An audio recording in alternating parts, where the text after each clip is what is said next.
भारत से तनाव पर बैकफुट पर हैं पीएम जस्टिन ट्रूडो। पत्रकार के सवाल पर खामोश हो गए ट्रूडो। भारत को लेकर सवाल पर गोलमोल जवाब दिया है। दूसरे देशों के समर्थन पर पत्रकार ने सवाल पूछा था।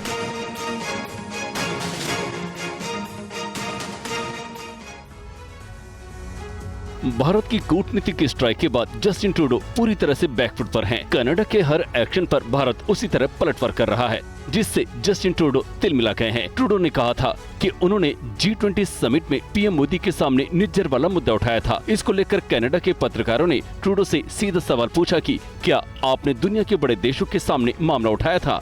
We know you gave a heads up to some of those world leaders. Did you ask them to publicly condemn New Delhi?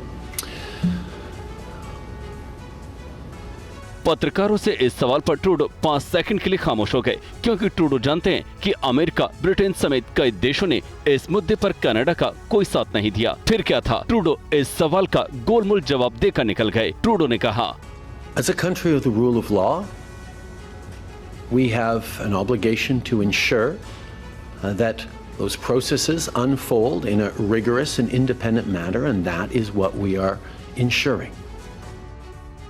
इधर हरदीप सिंह निज्जर वाला दांव ट्रूडो पर पूरी तरह से भारी पड़ चुका है। दुनिया का कोई भी देश इस मामले में कनाडा का साथ नहीं दे रहा। भारत के खिलाफ बयान देकर ट्रूडो पूरी दुनिया में बुरी तरह घिरते नजर आ रहे हैं। पहले तो भारत की तरफ से जबरदस्त कूटनीतिक प्रहार और फिर दुनिया के किसी देश की तरफ से साथ नहीं मिलने के बाद ट्रूडो पूरी तरह से बैकफुट पर हैं। ब्रिटेन, अमेरिका सहित कई बड़े देशों ने इस मामले पर कनाडा का कोई साथ नहीं दिया। भारत की कूटनीति के आगे कनाडा की डिप्लोमेसी पूरी तरह फेल हो गई। ट्रूडो की चाल पर भारत ने ऐसी गुगली फेंकी कि ट्रूडो चारों खाने चित हो गए। ट्रूडो की तरफ से लगाए गए आरोपों पर जब अमेरिका के राष्ट्रीय सुरक्षा सलाहकार जैक सुलिवन से सवाल पूछा गया तो उन्होंने कहा, हम कनाडा और भारत सरकार के संपर्क में हैं। हम चाहते हैं कि अपराधियों पर कार्रवाई हो। अमेरिका ही नहीं, दुनिया के दूसरे बड़े देशों ने भी इस मामले पर बहुत ज्यादा तोल नहीं दिया। हम इस मामले को लेकर गंभीर हैं। सभी देशों को संप्रभुता और कानून का सम्मान करना चाहिए। ब्रिटेन की लेबर पार्टी के सांसद तनमनजीत सिंह ने कड़ी प्रतिक्रिया देते हुए कहा था कि कनाडा का ये आरोप परेशान करने वाला है। इससे लोगों में चिंता और गुस्सा है। जाहिर है कि निज्जर वाला दांव ट्रूडो पर भारी पड़ चुका है और इससे पूरी दुनिया में कनाडा की फजीहत हो रही है। इधर कनाडा में रह रहे लोगों के लिए भारतीय विदेश मंत्रालय ने एडवाइजरी को जारी किया है। लोगों से भारत विरोधी गतिविधि वाले इलाकों में नहीं जाने की अपील की गई है।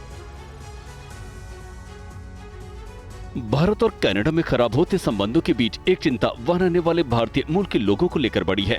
वहां रहने वाले लोग काफी चिंतित हैं। इसको लेकर भारतीय विदेश मंत्रालय ने एडवाइजरी भी जारी की है। विदेश मंत्रालय ने कहा कि भारतीय नागरिक कनाडा के उन क्षेत्रों की यात्रा करने से बचे जहां भारत विरोधी गतिविधियां देखी गई हैं।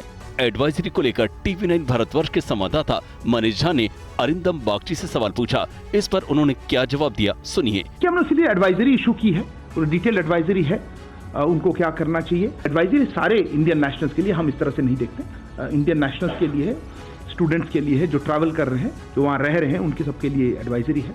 एंड हम चाहेंगे कि वो उस एडवाइजरी को देखें और पालन करें उसका।